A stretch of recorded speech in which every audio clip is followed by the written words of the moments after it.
किया है। गांधी जी के अर्थों में स्वराज्य का क्या मतलब होता है,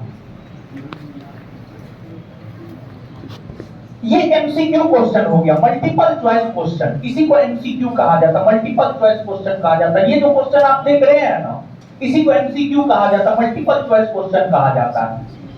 तो जो आपसे पहले नहीं समझ रहे थे कि एमसीक्यू क्या होता है, वो इस बात को समझिए कि यही होता है एमसीक्यू, मल्टीपल चॉइस क्वेश्चन। एक क्वेश्चन होता है, उसके 4 ऑप्शन होते हैं, 4 ऑप्शन में से एक सही होता है, जो सही होता है उसी को टिक करना होता है आपको।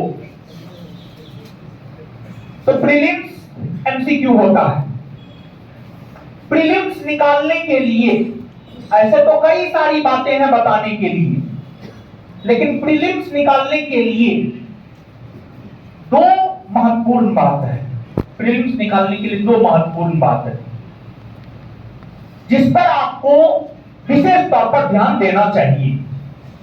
पहली बात,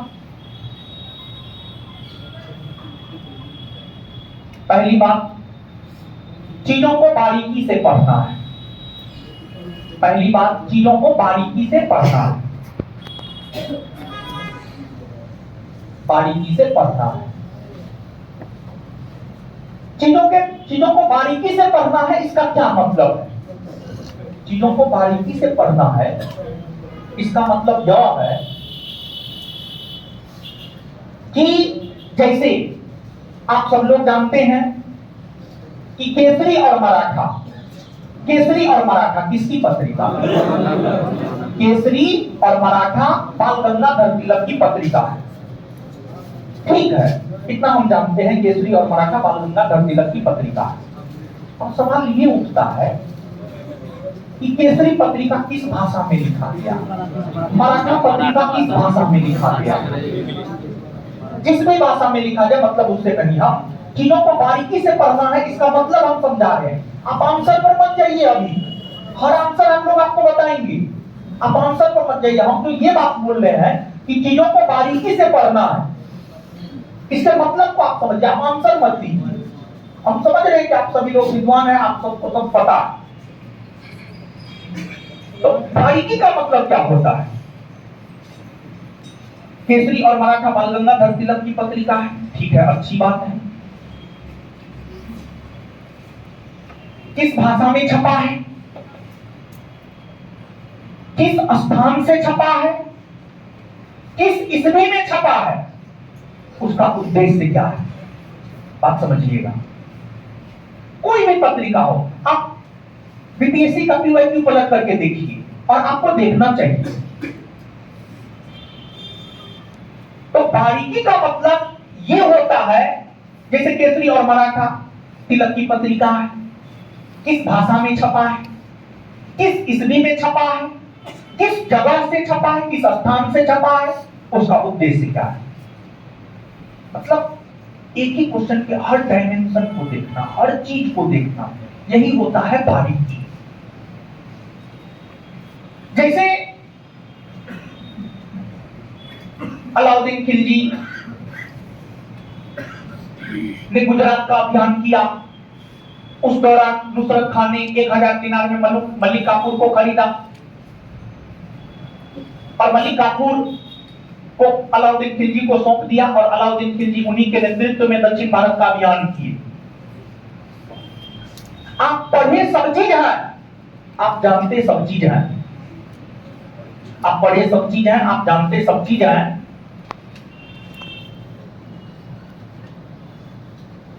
लेकिन फिर भी आप एग्जाम में जब प्रश्न आता है तो फंस जाते हैं। ऐसा क्यों होता? प्रैक्टिस की कमी की वजह से, प्रैक्टिस की कमी की वजह से। और बिट्टू झा सर स्पेशली ये बात बोलते हैं, क्योंकि हम और बिट्टू झा सर ऐसे वो हमसे सीनियर हैं, 5-6 साल सीनियर हैं, लेकिन जनरल कंपटीशन में हम लोग सहपाठी हो गए एक प्रकार से। तो उनका ऑब्जेक्टिव पे बहुत शानदार पकड़ था, बहुत जबरदस्त पकड़ था ऑब्जेक्टिव पे। वो कहते भी हैं ये बात, ऑब्जेक्टिव पे पकड़ बनाना चाहिए आप। तो देखिए बीपीएससी है तो थोड़ा सा चीजों को बारीकी से करना है, समझना है, पढ़ना है। और एमसीक्यू टाइप एग्जाम को क्वालिफाई करने के लिए इसी टाइप के क्वेश्चन पर प्रैक्टिस करना भी जरूरी है। अगर हम दुनिया का बेस्ट बैट्समैन बनना चाहते हैं तो नेट पर जाकर के बैटिंग का प्रैक्टिस करना है, तब जाकर के हम बेस्ट बैट्समैन बन सकते हैं।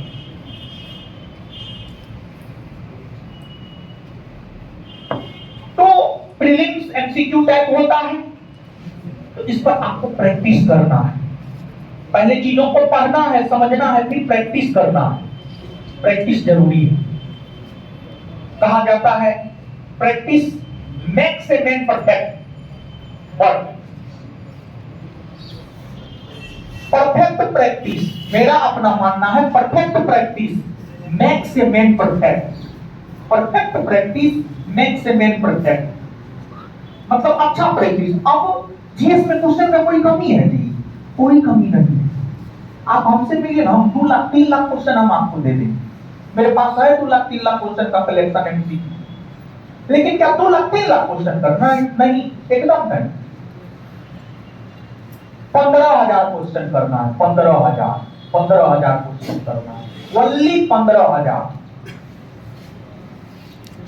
15,000 ऑब्जेक्टिव क्वेश्चन आपको करना है।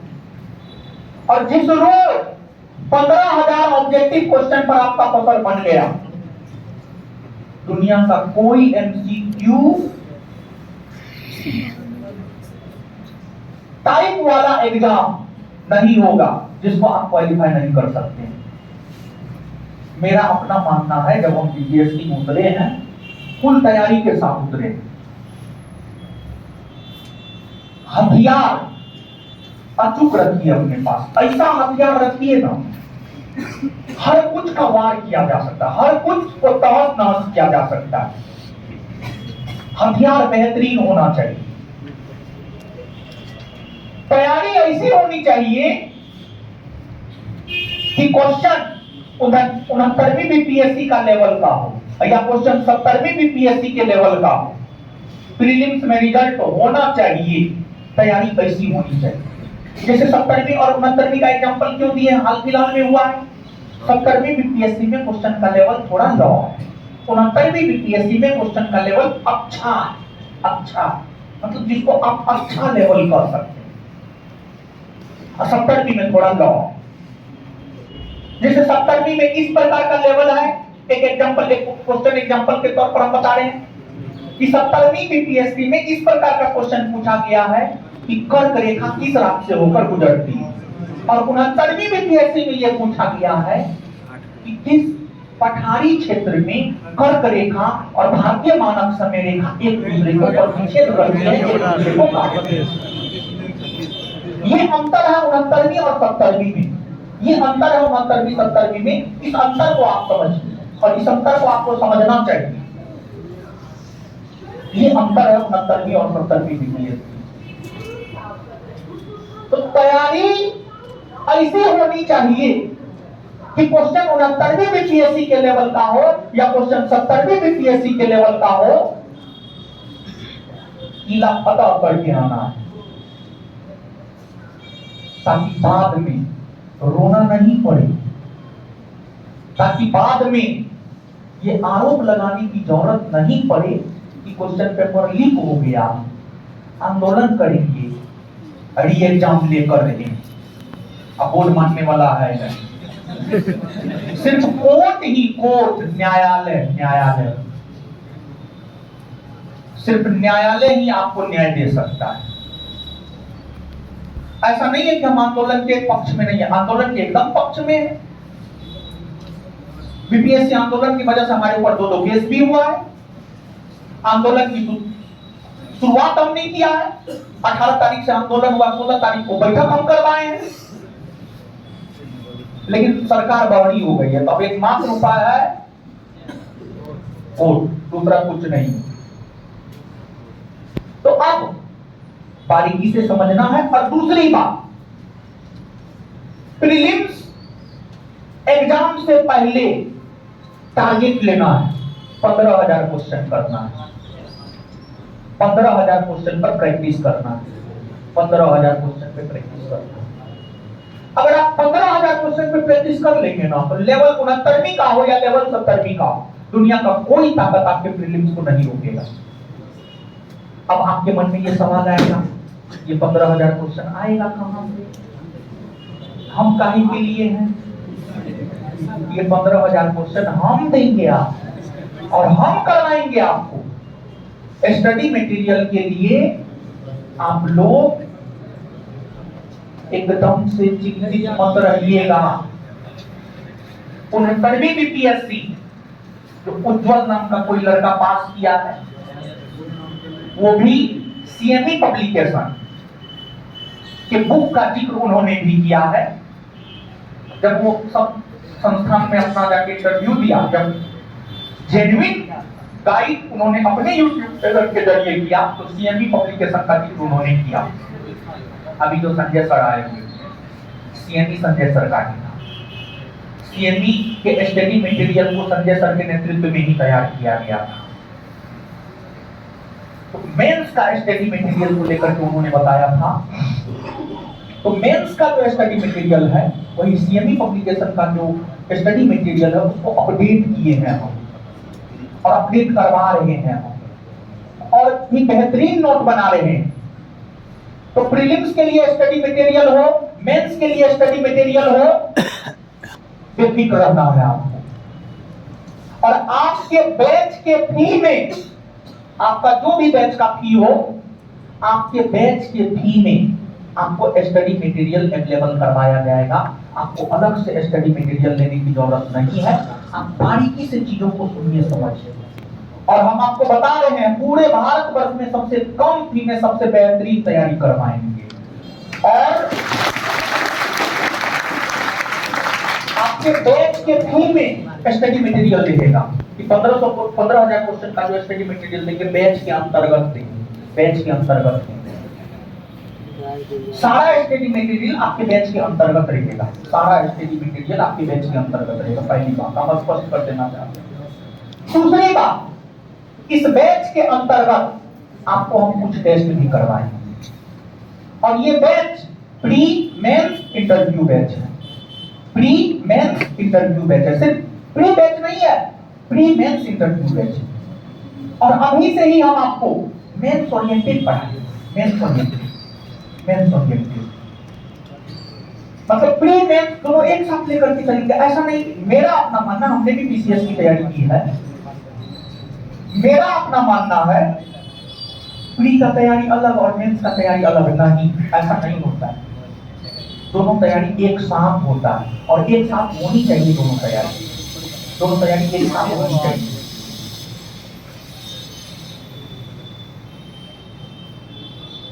तो डे फर्स्ट से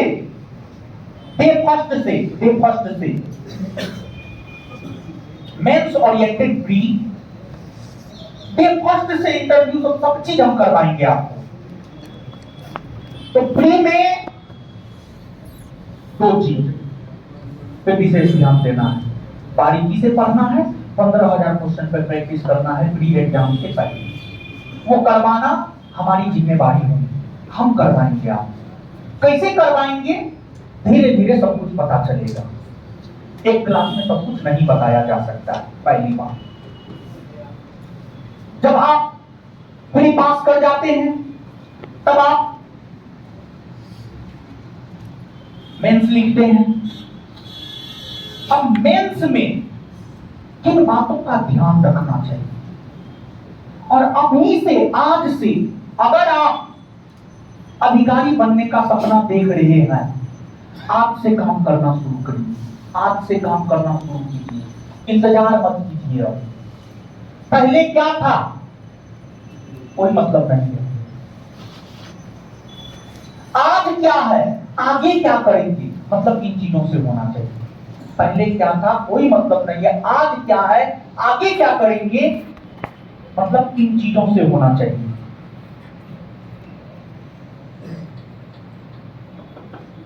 तो मेंस में 3, 4, 5 बात हम बता रहे हैं। तो प्री के बारे में हमने आपको बता दिया है, प्री एमसीक्यू आता है, 1/3 निगेटिव है, 150 क्वेश्चन आते हैं। 150 क्वेश्चन जो आते हैं history, polity, geography, science, economics, current, Bihar, इन्हीं सब सब्जेक्ट से प्रश्न आते हैं। फिर मैथ और रीजनिंग भी रहता है, 10 मैथ और रीजनिंग भी रहता है। हाँ रहता है, प्री में रहता है 10 को रहता है प्री में, ठीक है।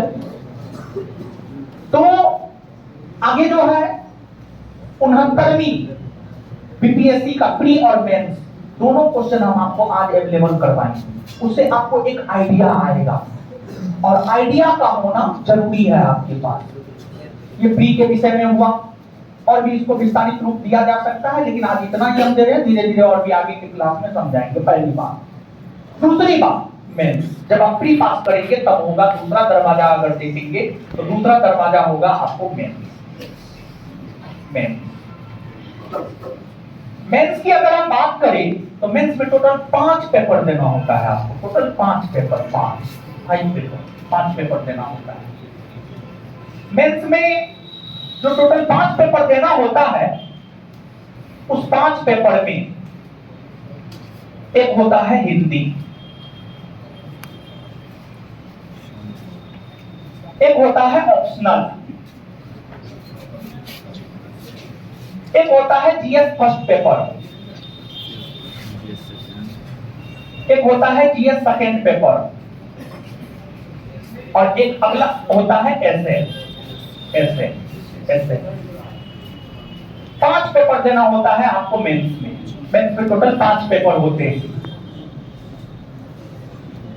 Hindi, optional, GS first paper, GS second paper और एसएस। अगर हम लोग हिंदी की बात करें तो हिंदी क्वालिफाइंग नेचर का होता है, हिंदी क्वालिफाई करना होता है। ऑप्शनल, पहले ऑप्शनल का काफी महत्व था, लेकिन अब ऑप्शनल का महत्व नहीं है। ऑप्शनल भी क्वालिफाइंग नेचर का होता है। हिंदी और ऑप्शनल की अगर हम बात करें तो जो हिंदी और ऑप्शनल होता है यह क्वालिफाइंग नेचर का होता है। जो हिंदी और ऑप्शनल होता है यह क्वालिफाइंग नेचर का होता है। हिंदी और ऑप्शनल की हम बात करें तो ये दोनों क्वालिफाइंग नेचर का होता है, ये दोनों क्वालिफाई करना है। तो इसी वजह से इसमें बहुत ज्यादा दिमाग लगाना नहीं है। मेन जो दिमाग लगाना होता है वह GS first paper, GS second paper और ऐसे में दिमाग लगाना होता है। जीएस फर्स्ट पेपर 300 मार्क का होता है, जीएस सेकंड पेपर 300 मार्क का होता है, और ऐसे 300 मार्क का होता है, ऐसे 300 मार्क का होता है। जीएस फर्स्ट पेपर में अगर हम लोग देखें तो मॉडर्न इंडिया हिस्ट्री और art and culture, IR international relation और डीआई, ये सब जीएस फर्स्ट पेपर में होता है। जीएस फर्स्ट पेपर में modern India history, art and culture, international relation और डीआई। और जीएस सेकंड पेपर की अगर हम बात करें तो यहां पर polity, geography, economics, science and tech, ये सब रहता है। और फिर ऐसे GS first paper 300, GS second paper 300 और ऐसे 300, 900 मार्क, 900 का मेंस होता है। और मेंस एग्जाम की अगर हम बात करें तो ये जो 900 मार्क का मेंस एग्जाम होता है, इसमें आपको सब्जेक्टिव लिखना होता है,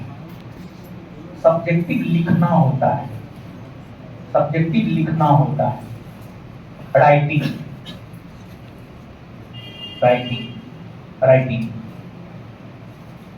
और अगर आप बीपीएससी के बारे में सोच रहे हैं, आज से आप लिखना शुरू कर दीजिए। अगर आप सच में सोच रहे हैं, एक होता है सोचना, एक होता है सच में सोचना, दोनों में अंतर होता है।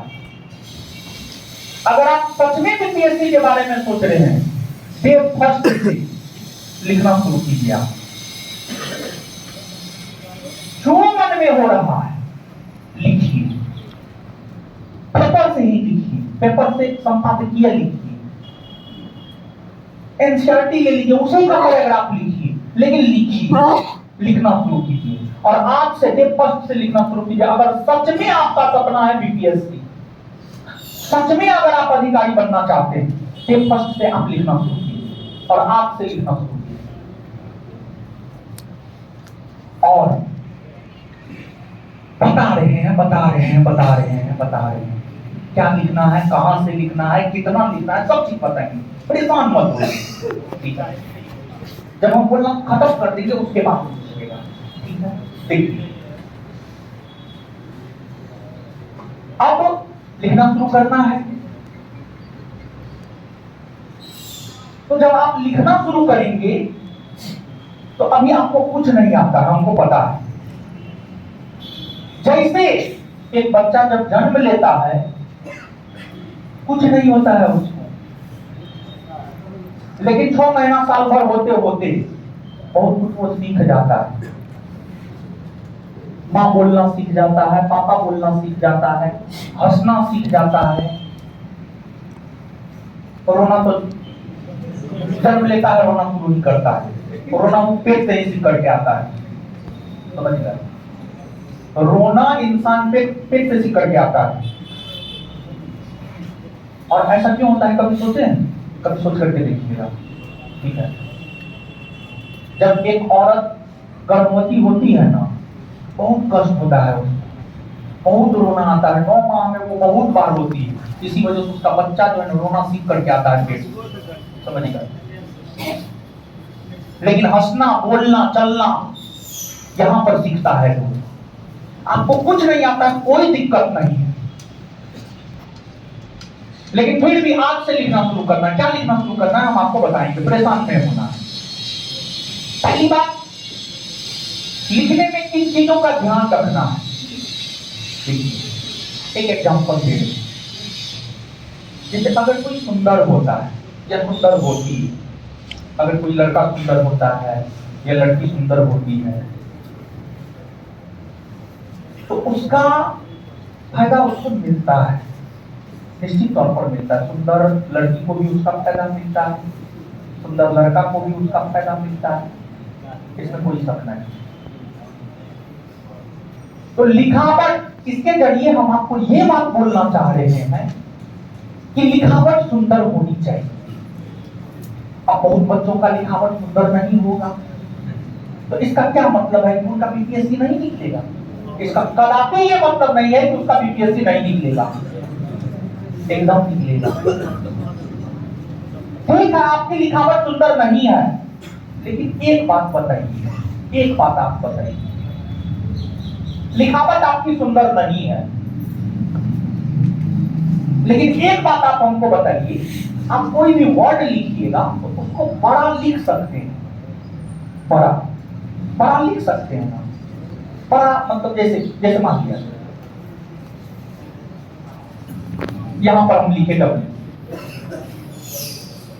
अब ये भी डब्ल्यू है, ये भी डब्ल्यू है, बड़ा कौन है? ये है। बड़ा लिखना मतलब यही हुआ। आपकी राइटिंग अच्छी नहीं है, कोई दिक्कत नहीं है, लेकिन आप शब्दों को बड़ा लिख सकते हैं, ये आपके हाथ में है हाँ या ना? बड़ा लिख सकते हैं ना, पहली बात। दूसरी बात, 2 शब्दों के बीच में आप गैप दे सकते हैं या नहीं दे सकते हैं? एकदम दे सकते हैं, ये सब चीज आपके हाथ में। अगर आपकी राइटिंग अच्छी नहीं है तो शब्दों को बड़ा करके, शब्दों को बड़ा करके और 2 शब्दों के बीच में गैप रखें, 2 शब्दों के बीच में गैप रखें। इससे होगा क्या? आपका वर्ड स्पष्ट हो जाएगा और जो कॉपी चेक करने वाला है उसको वर्ड स्पष्ट दिखना चाहिए, उसके माइंड पे प्रेशर नहीं पड़ना चाहिए। तो अगर राइटिंग अच्छी नहीं है तब पर भी परेशान होने की जरूरत नहीं है, सिर्फ वर्ड बड़ा, ये सब बात लेखन शैली में ध्यान रखना। जिसका राइटिंग अच्छा है वो छोटा भी लिखेंगे चलेगा, जिनकी राइटिंग अच्छी नहीं है बड़ा लिखना है तो वर्ड के बीच में गैप देना है। इन बातों का आपको ध्यान रखना है। और अचानक राइटिंग स्किल का विकास आपके भीतर नहीं हो जाएगा। अचानक राइटिंग स्किल का विकास आपके भीतर नहीं हो जाएगा। उसके विकास में 5 से 6 महीना का समय लगेगा। 5 से 6 महीना का समय राइटिंग स्किल के विकास में लगेगा। 5 से 6 माह का समय राइटिंग स्किल के विकास में लगेगा। निश्चित तौर पर लगेगा, निश्चित तौर पर लगेगा। तो इसी वजह से घबराना नहीं है, एकदम नहीं घबराना है। आज के डेट में ह्यूमन नेचर क्या हो गया है, उसको 30 सेकंड में सब मजा चाहिए, लेकिन बीपीएससी में 30 सेकंड में सब मजा नहीं हो सकता। पहला दिन से आप अच्छा लिख ले नहीं हो सकता है। बच्चा पहला दिन जन्म लिया और पापा पापा मम्मी मम्मी कहना शुरू कर दे, बच्चा दौड़ना शुरू कर दे, ये कदापि पॉसिबल नहीं। अगर ऐसा होता है वो भगवान है, वो जो बच्चा जन्म लिया है वो इंसान नहीं, वो भगवान है। अगर कोई डे फर्स्ट से ही बेहतर लेखन शुरू कर दे, इसका मतलब है कि वो अच्छा है, बहुत बेहतरीन है। तो लेखन शैली के विकास में 5 से 6 माह का समय लगेगा। 5 से 6 माह का समय लगेगा, लेकिन प्रयास आपको आज से करना है। प्रयास आपको आज से करना है। अब सवाल ये उठता है, क्या लिखे, कहां से लिखे? सबके लिए हम आपको स्टडी मटेरियल अवेलेबल कर रहे हैं। मेंस का भी स्टडी मटेरियल हम आपको अवेलेबल कर रहे हैं। मेंस का भी स्टडी मटेरियल हम आपको अवेलेबल कर रहे हैं। और अगली बात यह है कि लिखने में जब आप मेंस लिखते हैं, जब आप क्वेश्चन लिखते हैं, तो जैसे पीटी में हम बोले हैं 2 बात का ध्यान रखना है। एक, बारीकी से चीजों को पढ़ना है, दूसरा 15,000 क्वेश्चन का प्रैक्टिस करना है। वैसे ही मेंस में अगर जरूरत पड़े मैप का प्रयोग जरूर करना है। मानचित्र का प्रयोग, मैप का प्रयोग, भारत का मानचित्र, बिहार का मानचित्र, विश्व का मानचित्र, मानचित्र का प्रयोग जरूर करना है। जहां पर भी थोड़ा सा भी आपको अगर लगता है कि यहां पर मैप का प्रयोग किया जा सकता है, तो आप कर दीजिए मैप का प्रयोग। वो आपके आंसर को बहुत सुंदर बना देता है। जैसे कोई कौड़ी चिट्टी लड़की हो, लंबी हो, और उसके माथा पर एक बिंदी आ जाए, बड़ी सुंदर लगती। तो वही चीज मानचित्र करता है, वही चीज मानचित्र करता है। मानचित्र वही चीज करता है, आपके आंसर बड़ी सुंदर बना देता है। 2, 4, 5 मार्क आपको एक्स्ट्रा मिल जाता है। तो कहने का मतलब ये हुआ कि मेंस लिखते हुए पाई चार्ट का प्रयोग करें, मेंस लिखते हुए मानचित्र का प्रयोग करें। जैसे पाई चार्ट और मानचित्र क्या हुआ, जैसे एक हाल फिलहाल में मेंस में प्रस्तावना पढ़ा है।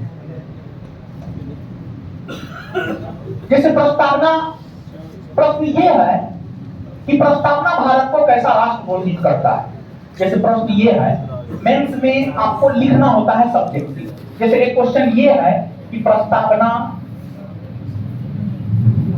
भारत को कैसा राष्ट्र घोषित करता है। देखिए ऐसे ये सिंपल सवाल है, ये आएगा नहीं, बस लेकिन एक बताने के लिए जो है, समझाने के लिए हम ये लिख रहे हैं। प्रस्तावना भारत को कैसा राष्ट्र घोषित करता है। प्रस्तावना भारत को कैसा राष्ट्र घोषित करता है। प्रस्तावना भारत को कैसा राष्ट्र घोषित करता है, कैसा राष्ट्र घोषित करता है।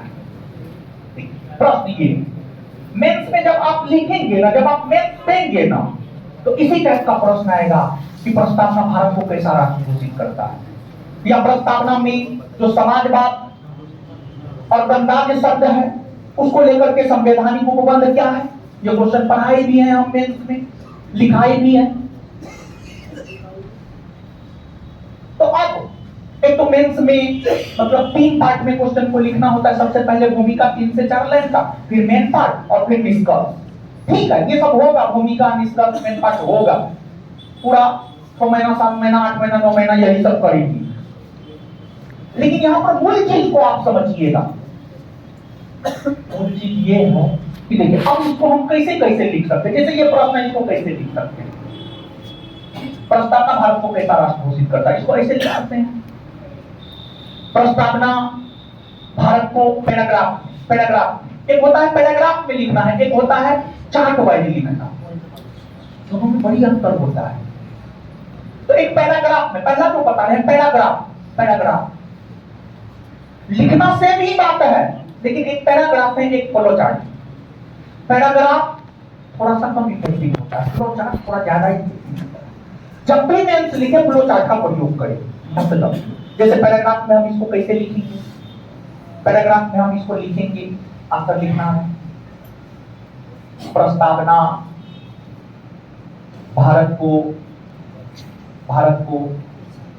संप्रभुत्व संपन्न समाजवादी पंथ निरपेक्ष लोकतांत्रिक गणराज्य घोषित करता है। लोकतांत्रिक गणराज्य घोषित करता है। फिर आगे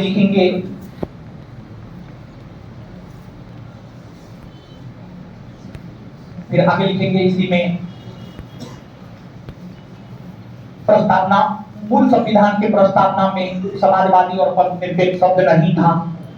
42वां संविधान संशोधन 1976 के तहत समाजवादी और पंथनिरपेक्ष शब्द जोड़ा गया।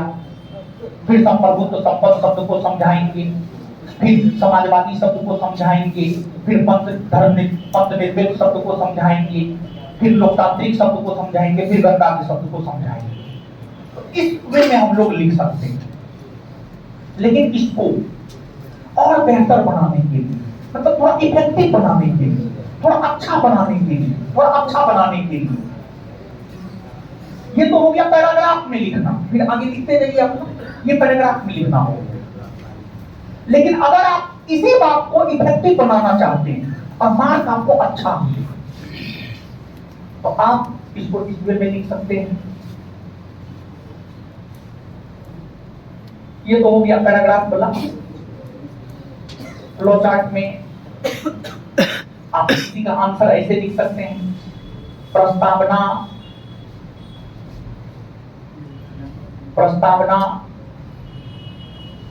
भारत को घोषित करता है। फिर नीचे से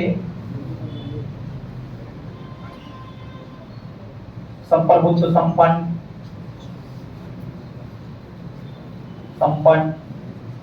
समाजवादी पंथनिरपेक्ष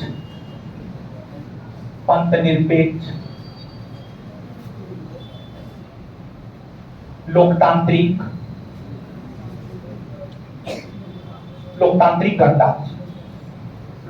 गणराज्य। अब यहीं पर संप्रभुत्व संपन्न शब्द को समझा देंगे, समाजवादी शब्द को समझा देंगे, पंथनिरपेक्ष शब्द को समझा देंगे, लोकतांत्रिक गणराज्य को समझा देंगे। देखिए लिख तो रहे हैं सेम ही बात, लेकिन वे अलग है। और इन दोनों तरीकों में अब ये नहीं कि हर प्रश्न में यही उपयोग में आ जाए, कोई जरूरी नहीं है। अब किसी को सर्दी होता है तो बेनाड्रिल सूट करता है, किसी को कोरेक्स सूट करता है, और किसी को हनीटस सूट करता है, किसी को ग्रिलिंगटस सूट करता है। ये सब सिरप का नाम है। तो वही हर क्वेश्चन में एक ही फॉर्मूला काम करे ऐसा नहीं होता है। और मेंस लिखते हुए फ्लो चार्ट का प्रयोग करना है, मैपिंग का प्रयोग करना है, और पैराग्राफ बड़ा नहीं होना चाहिए, छोटा होना चाहिए।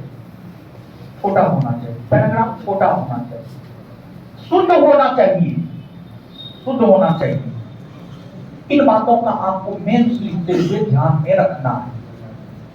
और देखिए सीधी सी बात है, आपके भीतर जब चीजें होंगी तभी आप उसको निकाल पाएंगे।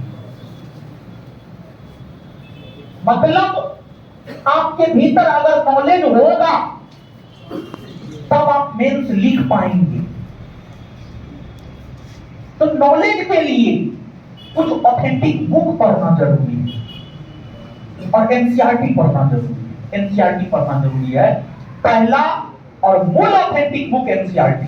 एनसीईआरटी पढ़ना एकदम जरूरी है, जरूरी है। लेकिन बिना एनसीईआरटी का आप बीपीएससी में अधिकारी बन सकते हैं, रैंकर नहीं बन सकते। ये बात हम लिख करके दे सकते हैं।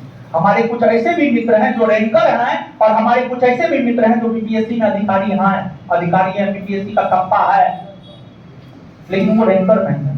जो रैंकर नहीं है ना, उनमें यह देखें एनसीईआरटी नहीं पढ़े, लेकिन जो रैंकर है उनमें यह देखें एनसीईआरटी पढ़े। तो अगर आपको रैंकर बनना है, और बनना ही है तो बड़ा बनना है, छोटा काहे बने, बनना है तो बड़ा बनना है। तो अगर रैंकर बनना है एनसीईआरटी पढ़िए। बहुत ऑथेंटिक बुक है, बहुत बेहतरीन बुक है, उससे बेहतरीन बुक कोई है ही नहीं। पढ़िए, आपको पढ़ना चाहिए। किताब पढ़ने से आप तार्किक बनते हैं। किताब पढ़ने से आप तार्किक बनते हैं। आपके भीतर सोचने की क्षमता का विकास होता है। तो किताब पढ़ना चाहिए, पेपर पढ़ना चाहिए। आप अधिकारी बनने जा रहे हैं, आपको पेपर पढ़ना चाहिए, किताब पढ़ना चाहिए। अधिकारी बनना हर किसी के बस की बात नहीं होती। अधिकारी बनना अगर हर किसी के बस की बात होती तो हम भी अधिकारी बन जाते और लोग भी अधिकारी बन जाते। तो अधिकारी बनने के लिए अलग करना होगा। और डे फर्स्ट से मेंस पे काम करवाएंगे।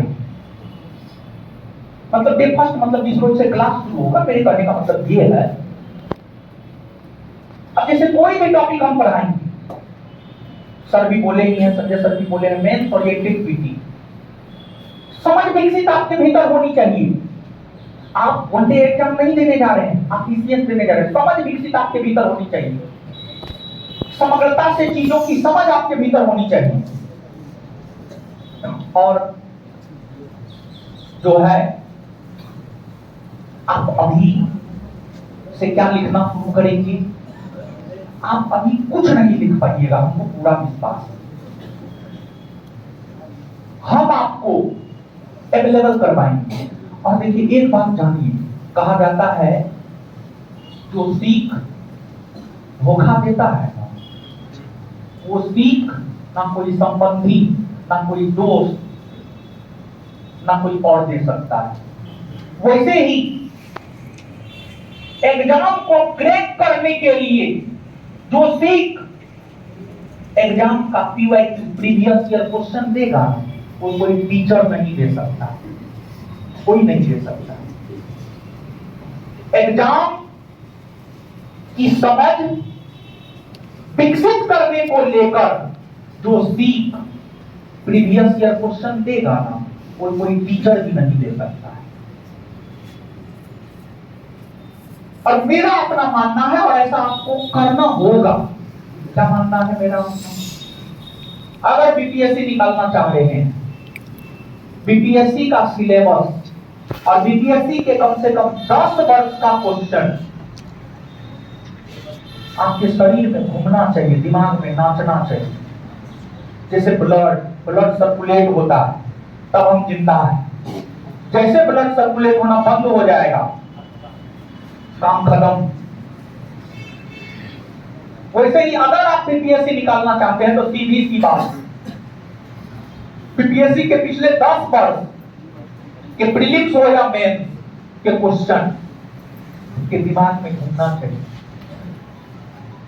और हमको पूरा विश्वास है कि आप ऐसा नहीं करेंगे।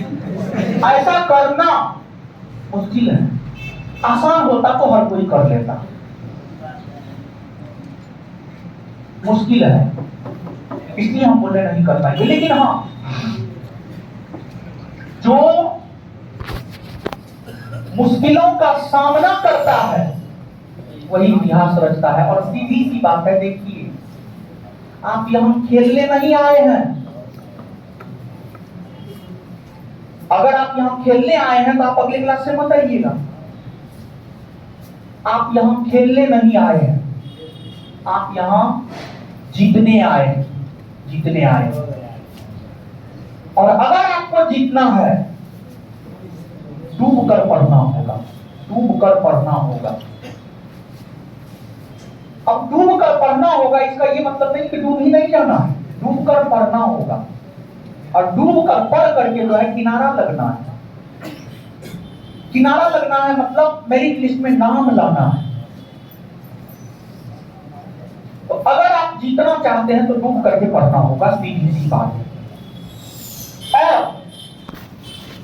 भटकाव स्टडी मटेरियल को लेकर होता है, स्टडी मटेरियल को लेकर के मेन भटकाव होता है।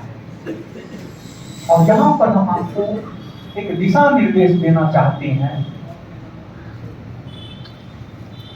72 शॉर्ट से पढ़ने से अच्छा है एक ही शॉर्ट को 72 बार पढ़ें।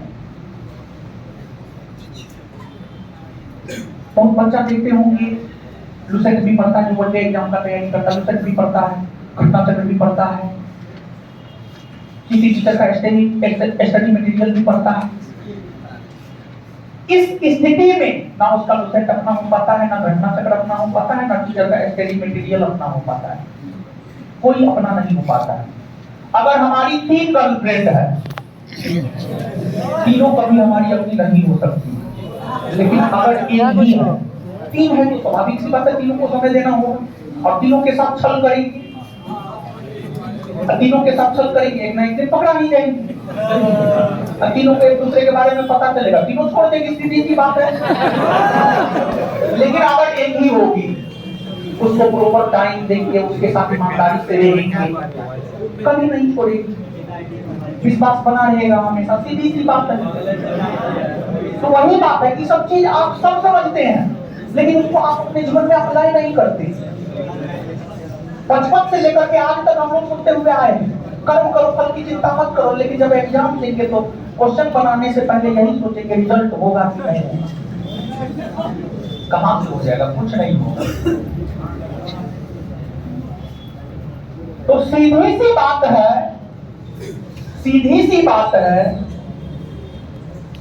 एक स्टडी मटेरियल लेंगे, उसी पर काम करेंगे, अच्छे से काम करेंगे, उसी को बार बार पढ़ेंगे, 10 बार 20 बार 25 बार 50 बार, जितना बार पढ़ेंगे उसी को पढ़ेंगे।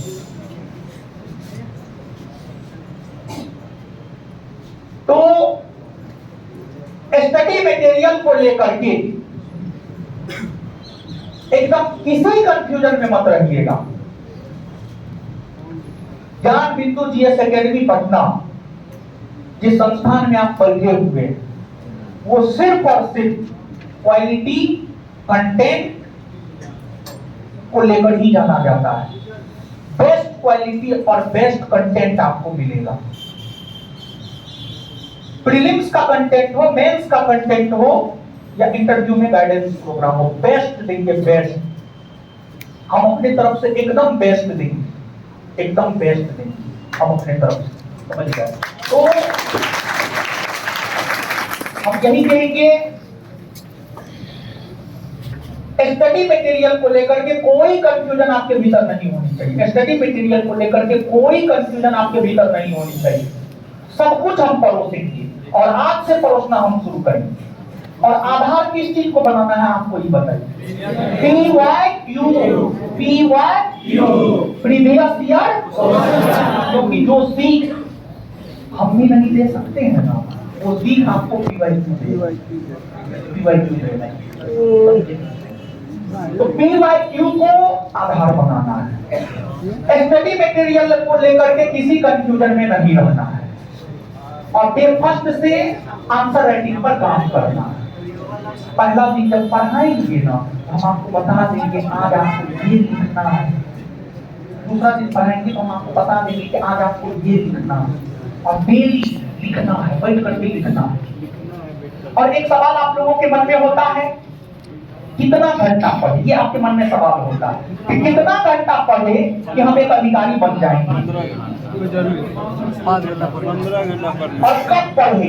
सुबह में पढ़े, दोपहर में पढ़े, रात में पढ़े, दिन में पढ़े। तो एक तो पहली बात, कब पढ़े? सुबह में पढ़े, शाम में पढ़े, दिन में पढ़े, रात में पढ़े, पढ़ो 15 घंटा पढ़ो, कब पढ़े? तो इसको लेकर के मेरा सलाह ये है,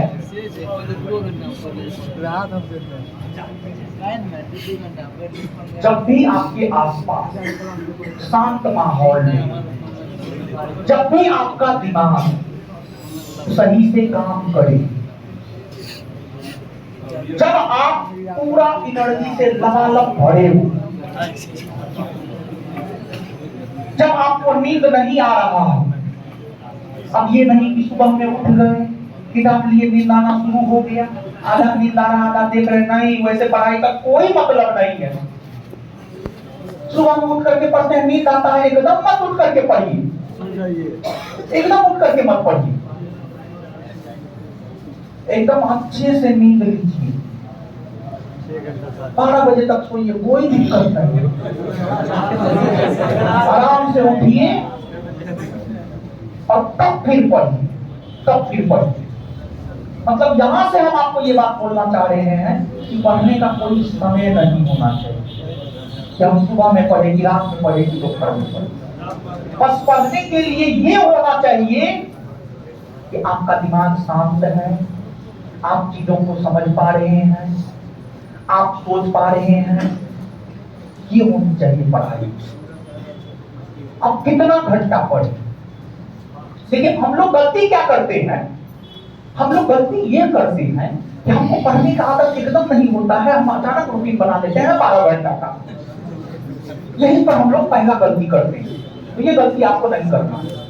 आपको एकदम पढ़ने का आदत नहीं है ना, कोई दिक्कत नहीं। आपको पढ़ने का आदत अगर एकदम नहीं है, कोई दिक्कत नहीं। शुरू में आप रूटीन 2 घंटा का बनाइए, लेकिन अगर आप अधिकारी बनना चाहते हैं, हम कहने के लिए 2 घंटा कह दिए हैं, अगर आप अधिकारी बनना चाहते हैं, कम से कम 4 घंटा आज से पढ़ना। 4 घंटा self study, self study, class नहीं, क्लास नहीं, क्लास नहीं, क्लास नहीं, क्लास नहीं, क्लास एकदम नहीं, क्लास एकदम नहीं। Self study, self study. आपकी सफलता में सबसे बड़ा योगदान अगर किसी चीज का होता है तो आपके सेल्फ स्टडी का होता है। 70% आपकी सफलता में आपके सेल्फ स्टडी का योगदान होगा, 70%, 70%। आप इस बात को आज समझिए, 2 बरस के बाद समझिए, 6 बरस के बाद समझिए, आपको समझना पड़ेगा, सेल्फ स्टडी करना पड़ेगा। विदाउट सेल्फ स्टडी सफल हो ही नहीं सकते हैं आप। हर टीचर बुला के फुलौरी बना देगा, आप कुछ दिन में फट जाइएगा। तो वैसी वाली बात हम आपको यहाँ पर नहीं होने देंगे। पढ़ाने के साथ साथ हमारी ये भी जिम्मेवारी है सही मार्गदर्शन आपका करना। और हमारे विचार से कभी कभी आप सहमत नहीं होंगे, हमारा विचार थोड़ा अटपटा होता है, क्योंकि हम सत्य बोलते हैं, सत्य, और सत्य कड़वा होता है, और कड़वा बहुत जल्दी पचता नहीं। तो आपके सफलता में सेल्फ स्टडी का बहुत बड़ा योगदान होगा। तो स्टडी मटेरियल को लेकर कोई टेंशन नहीं लेना है, सारा स्टडी मटेरियल हम आपको अवेलेबल करवाएंगे, क्वेश्चन हम आपको अवेलेबल करवाएंगे, क्या लिखना है वो भी हम आपको अवेलेबल करवाएंगे, किस रोज कौन क्वेश्चन लिखना है। और पीटी में दोनों एक साथ पढ़े, ठीक है। तो आंसर राइटिंग में जिनका राइटिंग अच्छा है अच्छी बात है, जिनका नहीं है बड़ा वर्ड लिखेंगे, 2 वर्ड के बीच में गैप देंगे, मैप का प्रयोग करेंगे, फ्लो चार्ट के माध्यम से आंसर लिखेंगे, और किसी भी बात को दोहराएंगे नहीं। जैसे अगर कोई आंसर लिखते हुए, प्रस्तावना में ही कोई आंसर लिखते हुए हम ये वर्ड कहीं लिख दिए हैं कि 42वां संविधान संशोधन 1976 के तहत समाजवादी पदनिरपेक्ष अखंडता शब्द जोड़ा गया, तो अब उसको दोबारा उसी आंसर में नहीं लिखेंगे। इन बातों का ध्यान रखना है आपको। तो आंसर लिखते हुए इन बातों का ध्यान रखना है। अब इसके बाद अगला है इंटरव्यू। जब आप मेंस पास करते हैं तो फिर आप जाते हैं इंटरव्यू में। और मेंस में जैसे प्रीटी में एमसीक्यू पूछा जाता है, वैसे ही मेंस में इस प्रकार से सब्जेक्टिव क्वेश्चन पूछा जाता है, और इस सब्जेक्टिव क्वेश्चन को इसी प्रकार से आपको लिखना होगा। अब आप जैसे लिखिए। और BPSC all about depends on your writing skill, मतलब बीपीएससी पूरे तरीका से आपके लेखन शैली के ऊपर निर्भर करता है, या कोई भी बीपीएससी। तो इसलिए डे फर्स्ट से लिखना शुरू कर दो, समझ गए। और किस कॉपी पर लिखना है, कॉपी सबसे भी हम आपको अवगत करवा देंगे, ऐसे आप लोग अवगत होंगे भी, नहीं तो हम भी आपको अवगत करवा देंगे। तो अब इसके बाद होता है इंटरव्यू। इंटरव्यू, अगर इंटरव्यू की हम बात करें तो इंटरव्यू 120 मार्क का होता है, 120 मार्क का होता है। और इंटरव्यू में जो है आपको, इंटरव्यू क्या होता है, आपसे आपकी इंटरव्यू की तैयारी शुरू होनी चाहिए। आपसे इंटरव्यू क्या है जानते हैं? इंटरव्यू क्या है? और इंटरव्यू की तैयारी ऐसा नहीं है 7 दिन में इंटरव्यू का तैयारी हो जाएगा, नहीं। 1 महीना में इंटरव्यू का तैयारी हो जाएगा, नहीं। डे फर्स्ट से आज से हम आपको इंटरव्यू का तैयारी करवाएंगे। उसमें कौन कौन सा स्टेप आपको अपनाना है हम आपको बता दे रहे हैं। देखिए, इंटरव्यू में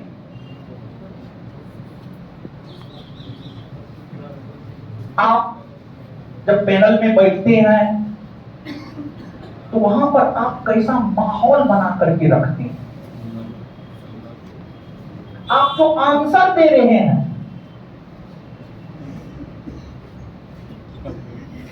वो आंसर कितना कॉन्फिडेंस के साथ आप दे रहे हैं, सामने वाले के साथ आप बात कैसे कर रहे हैं, आपकी कॉन्फिडेंस का लेवल कैसा है। इंटरव्यू में यही देखा जाता है, आपकी कॉन्फिडेंस का लेवल। यानी इंटरव्यू की अगर हम बात करें तो इंटरव्यू में आप जो इंटरव्यू बोर्ड के समक्ष जाकर बैठते हैं, वहां पर जो आप उनके प्रश्नों का जवाब देते हैं, उसमें आपके आंसर देने का जो स्किल है वो कैसा है, आपका स्पीकिंग स्किल कैसा है। आप झिझकते तो नहीं ना है, आप शर्माते तो नहीं ना है, आप भीड़ को कंट्रोल कर सकते हैं या नहीं कर सकते, क्योंकि आप अधिकारी बनने जा रहे हैं। और इंटरव्यू में हवा हवाई बात नहीं करनी है, हवा हवाई बात नहीं करनी है इंटरव्यू में। मतलब हमारे पास कोई प्रूफ नहीं है कि क्वेश्चन पेपर लीक हुआ है, लेकिन फिर भी हम बोल रहे हैं क्वेश्चन पेपर लीक हुआ है, तो ये हवा हवाई बात हो गई। हमारे पास अगर प्रूफ है तो अच्छी बात है। तो इंटरव्यू में जिन कुछ बातों का ध्यान रखना है, पहली बात आपकी स्पीकिंग स्किल, स्पीकिंग स्किल कैसी है, अच्छी है या नहीं है, कोई दिक्कत नहीं है। नहीं है अच्छा तब तो आप यहां आए, अगर अच्छा होता तो आप क्यों यहां आते। इंटरव्यू आपके स्पीकिंग स्किल पर निर्भर करता है, आपके कॉन्फिडेंस पर निर्भर करता है, और आपके फैक्ट पर निर्भर करता है। आपके भीतर नहीं होगा, हम जानते हैं। आप जिस पृष्ठभूमि से हैं, हम भी उसी पृष्ठभूमि से हैं। तो कैसे होगा ये, कैसे होगा ये विकास, कैसे होगा ये विकास। सामान्य तौर पर हम लोग इंटरव्यू का तैयारी मेंस निकलने के बाद करते हैं। मेंस निकलने के बाद टाइम बेंच बेंच पहन करके कहीं तो कोचिंग में जाकर के बैठ जाते हैं और इंटरव्यू देना शुरू कर देते हैं। नहीं, फर्स्ट से आपको तैयारी करना चाहिए। देखिए इंटरव्यू में क्या होता है ये बात आप हमको बताइए, क्या होता है इंटरव्यू में। सीधी सी बात है, इंटरव्यू में सवाल जवाब होता है, सवाल जवाब होता है इंटरव्यू में। आप कितनों सुंदर हैं, ठीक है, पर्सनैलिटी कहा है, कितनों सुंदर है, वहां पर जब आप एक दे रहे हैं आपका कॉन्फिडेंस लूज है तो आपको थोड़े चुन लेगा। इंटरव्यू की अगर आप बात करेंगे तो इंटरव्यू में क्या होता है, मूल बात बताइए। वो पर्सनैलिटी के पे को छोड़िए ना, अच्छा बन के जाना है, दाढ़ी मोछ बना के जाना है, नाखून कटवा के जाना है, टाई लगा के जाना है, वो तो ठीक है, लेकिन वो सब लगा के आप जाते क्यों है? वहां पर होता क्या है? क्या बोल समझता है कि उसको देखने के लिए हम जा रहे हैं?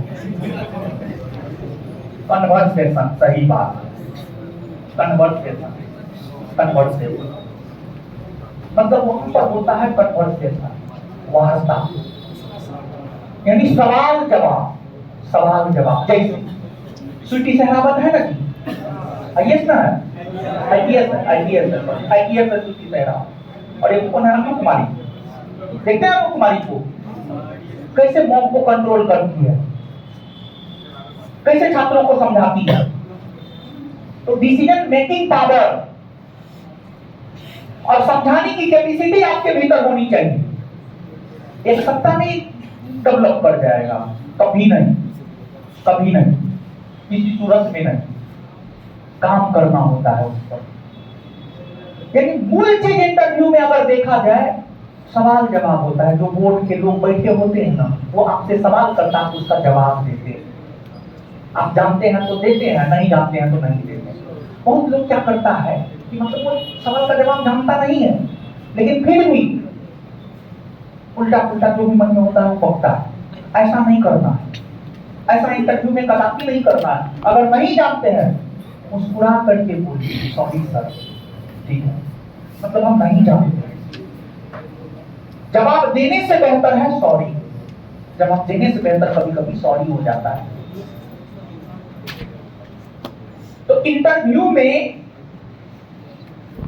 एक बात हमको मेंस का याद आ गया। इंटरव्यू में आएंगे, मेंस में जितना बात बताऊं उसमें एक बात और जोड़ लीजिएगा, जितना क्वेश्चन होगा ना, क्वेश्चन छोड़ के मत आइएगा। मेंस जब आप लिखने जाएंगे, मान लिया जाए कि 8 को क्वेश्चन पूछा और 8 क्वेश्चन लिखना आवश्यक है, तो 8 क्वेश्चन हम लिख करके आएंगे। ये नहीं कि 5 क्वेश्चन बहुत बढ़िया से लिख करके आएंगे, नहीं, 5 क्वेश्चन बहुत बढ़िया से लिख करके आएंगे, लेकिन 3 क्वेश्चन हमको जितना ही आता है उतना लिख करके जरूर आएंगे। मतलब क्वेश्चन छोड़ना ना है। हम कुल मिलाकर के मेंस में ये भी बात इंक्लूड करना चाहते थे, उस टाइम हम भूल गए, जब हम आपको याद दिला है। मेंस में जितना क्वेश्चन लिखना अनिवार्य है, हर क्वेश्चन लिख करके आएंगे, छोड़ेंगे नहीं। अब पुनः इंटरव्यू पे लौटते हैं। इंटरव्यू में क्या होता है बाबू लोग? तो इंटरव्यू में होता है सवाल जवाब, सवाल जवाब। सवाल जवाब किन चीजों पर होता है? सवाल जवाब होता है वर्तमान की घटनाओं पर। जैसे रूस यूक्रेन युद्ध हो रहा है, तो सवाल जवाब रूस यूक्रेन युद्ध पर होगा। सवाल जवाब वर्तमान की घटनाओं पर होता है। फिर दूसरी बात, सवाल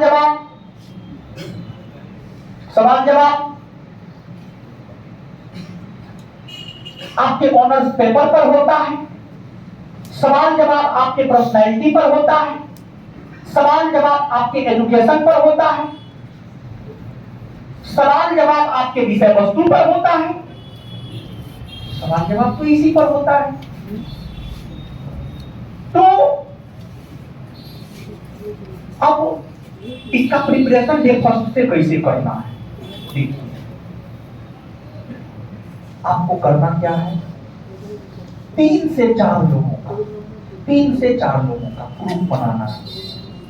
3 से 4 लोगों का ग्रुप बनाना है, या मैक्सिमम 5, उससे ज्यादा नहीं, क्योंकि ये बिहार है। बिहार में अगर 2 से 3 लोग बैठे और पॉलिटिक्स की बात ना हो तो फिर कोई मतलब ही नहीं रह जाता है।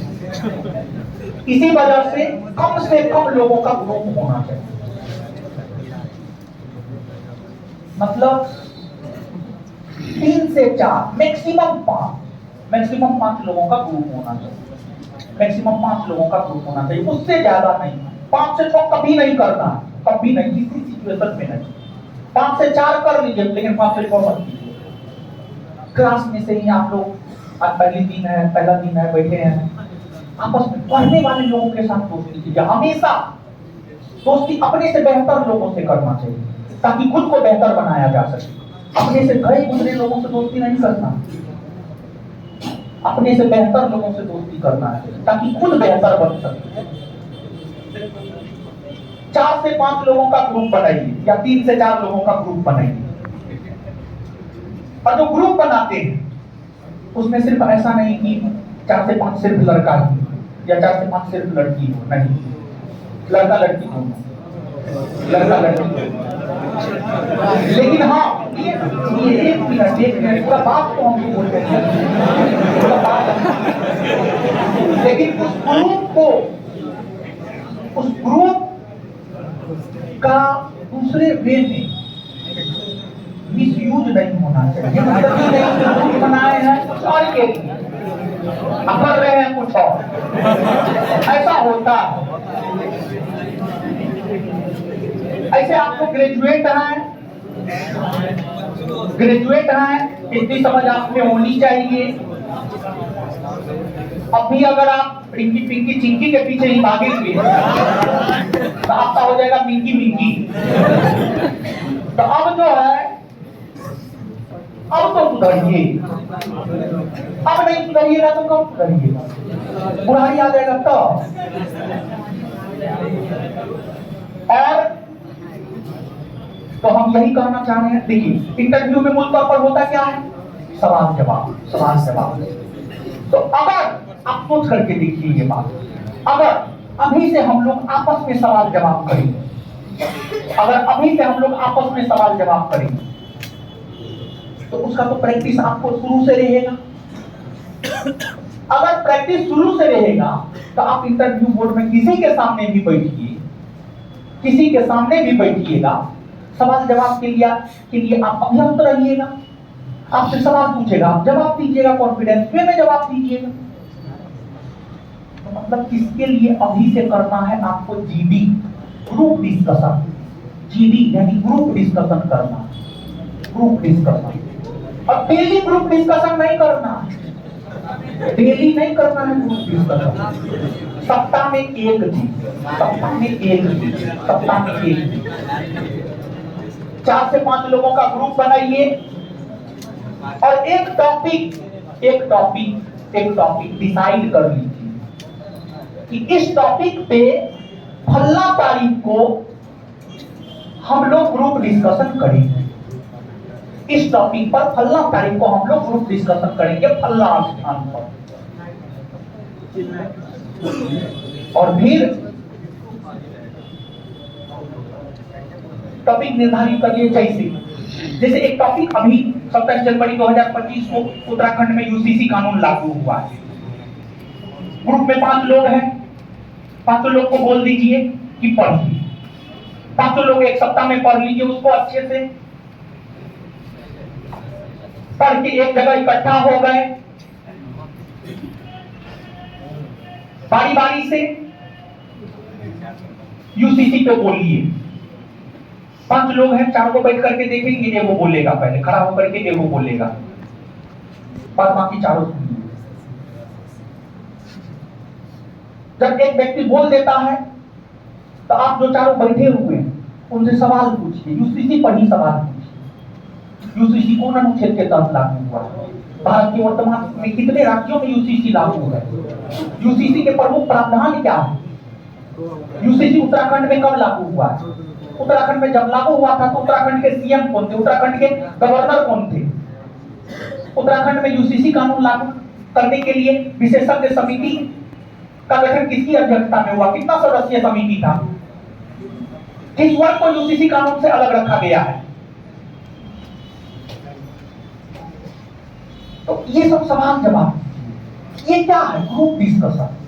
मतलब इससे आप में जो झिझक है, जो हिचकिचाहट है, वो खत्म होगा, सचिव जी के वो खत्म होगा। और अपना तर्क रखिए, तर्क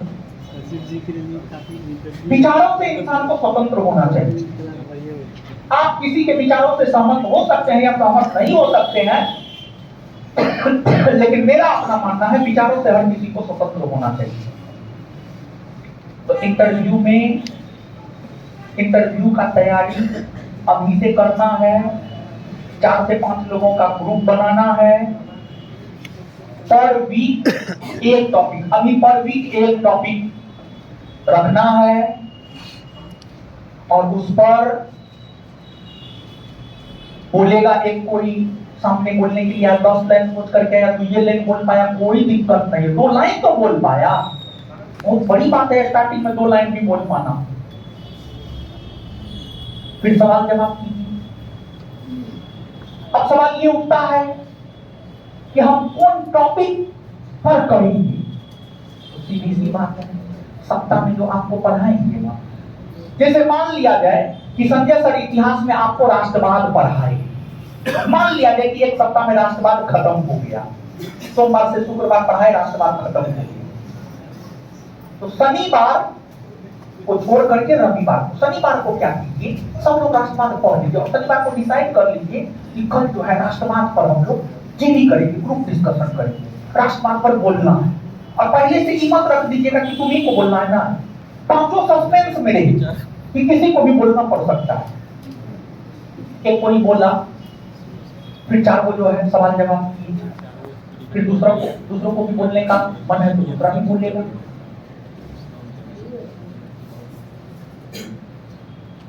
और इंटरव्यू हम आपको बता रहे हैं, अगर आप अभी से इन चीजों पर काम करेंगे बहुत बेहतर इंटरव्यू आपका जाएगा।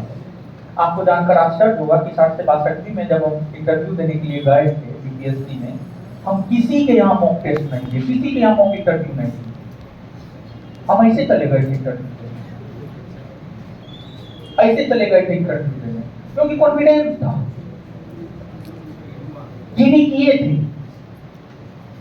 ग्रुप डिस्कशन, समझ रहे हैं। तो ये चीज है। तो देखिए अब चीजों को कंसाइज कर रहे हैं। पहली बात, प्रीलिम्स में बारीकी से पढ़ना है, 15,000 क्वेश्चन पे प्रैक्टिस करना है। मेंस में डे फर्स्ट से लिखना शुरू कर देना है।